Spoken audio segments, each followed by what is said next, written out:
Professor Nageswararao Andhra రాష్ట్ర నైసర్గిక స్వరూపం గురించి, లేకపోతే ఆంధ్ర రాష్ట్రంలో ఉన్న మౌలిక సదుపాయాల గురించి, ఆంధ్ర రాష్ట్రంలో ఉన్న పేదరికం గురించి,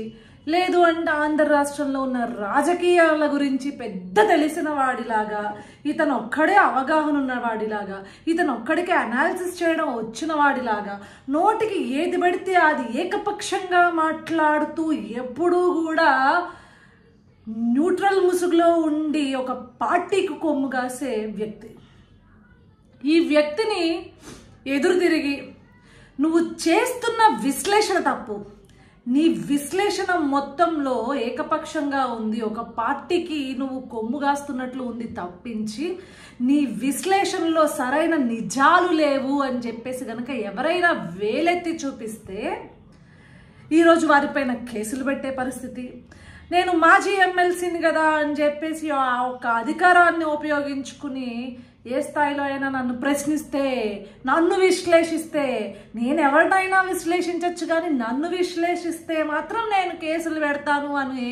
ఒక భావ దారిద్ర్యంతో బ్రతుకుతున్న వ్యక్తి ఎవరైనా ఉన్నారు అంటే అది కేవలం ప్రొఫెసర్ నాగేశ్వరరావు. ఏం తెలిసి ప్రొఫెసర్ నాగేశ్వరరావుకి ఎప్పుడూ కూడా ఆంధ్ర రాష్ట్రంలో జరిగే అరాచకాల గురించి మాట్లాడు, ఎప్పుడూ కూడా ఆంధ్ర రాష్ట్రంలో జరిగే అవినీతి గురించి మాట్లాడు, ఎప్పుడూ కూడా ఆంధ్ర రాష్ట్రంలో ఉన్న ఆడబిడ్డలపైన జరిగే దాడుల గురించి మాట్లాడు,